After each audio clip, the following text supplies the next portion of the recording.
No portal eclésia.pt encontra estas e outras notícias em atualização permanente. O Rosário para crentes e não crentes. É este o título de um livro que hoje apresentamos, contando com a presença de um dos autores dos textos, José Luís Nunes Martins. Muito boa tarde. Obrigado, José Luís, por estar neste programa. Como é que foi possível escrever para crentes e para não crentes sobre uma oração que é de crentes? É possível para um crente ter dois níveis de profundidade. Há muitos crentes, há muitos cristãos que julgam que Deus se compartimenta ao domingo de manhã, ou entre o Pai Nosso e o Amém, e tudo o resto está um bocadinho à parte. A ideia dos textos para não crentes, fundamentalmente, é tentar trazer aquilo em que acreditamos para o dia-a-dia. Nós, por exemplo, falamos no mistério da Anunciação. Eu ainda há pouco tempo, quando rezava o terço, lembrei que, se calhar, nunca tinha pensado como é que a minha própria mãe teria recebido a notícia da gravidez da qual eu viria a nascer. Ela também tinha 45 anos, também, se calhar, agora que morreu, já não tenho hipótese de saber, mas podia-lhe ter perguntado.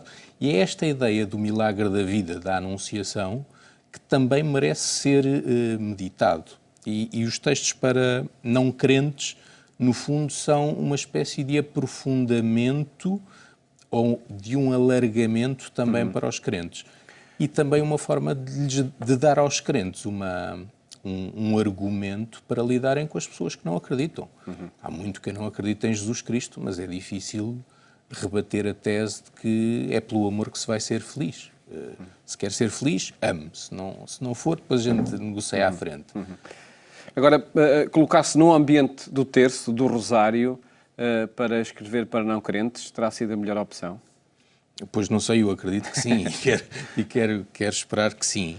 A verdade é que hoje, mais do que nunca, as pessoas procuram momentos de paz, momentos de meditação e o rosário é, por excelência, um momento que preenche todos estes requisitos. Nós vemos hoje surgir algumas tendências com nomes muito esquisitos em inglês, como o mindfulness e essas coisas, que apontam depois para estratégias que, no fundo, nós as temos no rosário. E eu lembro-me, quando comecei a rezar o rosário, comecei a brincar com um padre meu amigo e perguntei-lhe quanto tempo é que ele demorava. Porque ele disse-me que casa dele, a visita que ele tinha que fazer nesse fim de semana era a 2/3 de distância. Eu perguntei-lhe quanto é que ele conseguia. Se for com pressa, consigo rezar em 10 minutos. E eu lembro-me que tentei rezar 2 ou 3 vezes em recorde, ou seja, uma oração vocal com pouca ou nenhuma devoção, que hoje entendo que foi uma espécie de despertar para despoltar essa devoção um bocadinho mais profunda. E lembro-me que nessa altura me comecei a dar conta que afinal isto não era uma beatice de primeira, era um instrumento muito válido para trazer paz à minha vida. Mais do que tudo o resto, é quase como se a retribuição e o céu que se espera e o céu que se deseja, afinal se consegue quando nós passamos um bocadinho de tempo a relaxar e com calma. Por muito que possa parecer uma oração repetitiva, na sucessão de Pai Nosso e Ave Marias. Paulo, as pessoas que se amam repetem vezes e vezes sem conta as mesmas palavras e os mesmos gestos. Quem vê de fora sem entender o amor acha que realmente aquilo é uma grande estupidez. Quem ama... E é nesse ambiente que nos situamos também na oração do rosário? Acho que sim. É um ato de amor. É um ato de amor que se reinventa a cada momento. Quer dizer, se nós achássemos que a Ave Maria do Bach estava muito bem escrita, mais nenhum compositor a teria interpretado à sua forma. O facto de rezar 50 Ave Marias significa que cada uma delas pode ter uma nuance. Quer dizer, eu acho que nunca consegui rezar, se calhar consegui rezar uma ou duas Ave Marias completamente concentrado do princípio ao fim. Portanto, cada uma tem introduz novidades na questão, na forma como meditamos e como podemos aprofundar a nossa vida. E de 10 em 10 há um novo mistério que se anuncia e no qual se reflete, não é? Cada mistério do terço percorre todo o mistério da encarnação de Jesus e é sobre esses mistérios que os textos aqui incidem. Sim. Temos são 20 mistérios Cada mistério tem uma reflexão para crentes e outra reflexão para não crentes, claramente distintas e até assinaladas umas páginas com um fundo ligeiramente mais escuro.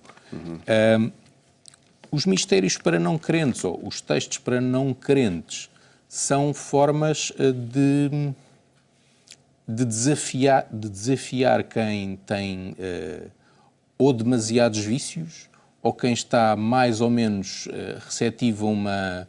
E agora por onde é que eu medito? Bem, pode ir por aqui, pode ir por ali, e são meras sugestões, não são mais do que isso. O Paulo Pereira da Silva, que escreve comigo, tem um trabalho muito mais árduo que o meu. O meu é escrever para não crentes, que é relativamente fácil, na medida Acha que é mais fácil? Eu acho que é mais fácil escrever para não crentes do que tentar dizer qualquer coisa de verdadeiramente novo depois de 20 séculos de meditação.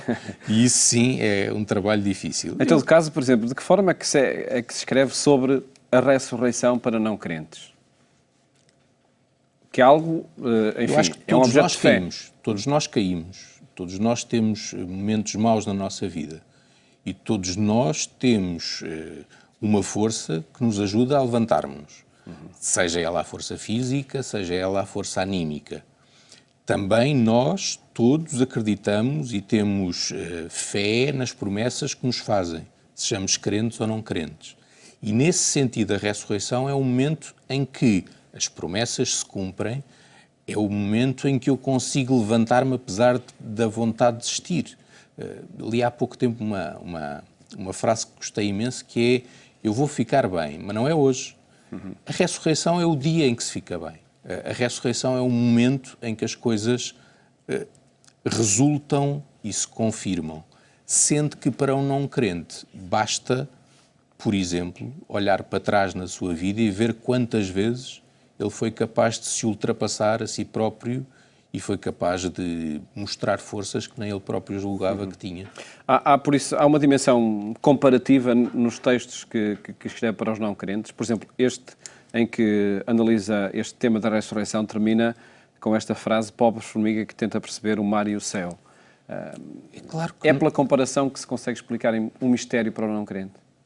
É também pela comparação, é pela metáfora e é fundamentalmente pelo exemplo. E aí é muito mais difícil quando nós quando nós apresentamos a nossa vida, ou quando abrimos as portas de nossa casa e dizemos: aqui viver cristãos, mais do que a catequese que podemos dar, aí estamos a pôr-nos à prova. A questão da comparação, e nesse caso concreto, pobre da formiga que tenta entender o mar, é porque há coisas que são muito mais complicadas do que aquilo que nós se calhar conseguimos perceber. Eu não consigo explicar a uma formiga que o caminho do açúcar não é pela esquerda, é pela direita.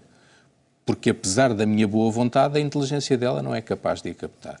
Agora também se calhar o mundo, o cosmos, o universo, conforme nós queremos chamar, também não se limita à nossa capacidade de o entender. Provavelmente nós somos formigas onde há um entendimento que mesmo por muito nos queira explicar, provavelmente nós não conseguimos compreender tudo.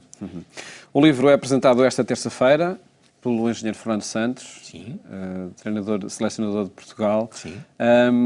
Que instrumento temos aqui nas mãos, neste livro, o Rosário para crentes e não crentes, para quem reza e para quem não reza? Uma ajuda e um exemplo de duas pessoas, de três pessoas. As fotografias também são magníficas e são todas elas, é curioso, são todas elas autorretratos do fotógrafo. Ele, por exemplo, na última ceia... Sim, o Francisco Pereira Gomes, por exemplo, na Via Sacra, teve que se fotografar 12 vezes ou 13, ainda não contei, mas fotografou-se e depois faz as montagens. O instrumento é a reflexão de três pessoas que têm acerca destes mistérios. É uma provocação no sentido de que cada um tem direito à sua, numa perspectiva mais do que democrática, de incentivo à criação de uma relação pessoal com Deus. E mesmo para quem reza, as meditações do Rosário, nomeadamente nesses textos para não crentes, surgem aqui com uma perspectivas sempre diferentes? Eu gostava que sim, porque era eu que tinha feito qualquer coisa de inteligente, talvez, não sei. Pelo que li, de certeza que sim. Obrigado. De certeza que sim, e fica essa, depois da Via Sacra para crentes e não crentes, certo, também do Zé Luís, fica agora esta proposta, o Rosário para crentes e não crentes, de Zolino Nunes Martins e Paulo Pereira da Silva. Muito obrigado por terem estado aqui no programa Eclésia a apresentar este livro, O Rosário para Crentes e Não Crentes. Mais logo, siga-nos também na rádio, na Antena 1, onde lhe fazemos companhia pelas 22h45. Votos de boa tarde. Até amanhã, se Deus quiser.